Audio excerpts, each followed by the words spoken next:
Ingkang kula hormati Budinda lan kanca-kanca ingkang kula banggaaken.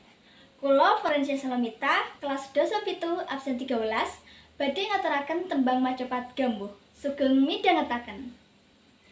Sekar gambuh ping catur kang cinatur pola kang kalantur tanpa tutur katulo-tulo katali kadaluar soka tutuh kapatupan dadi awon.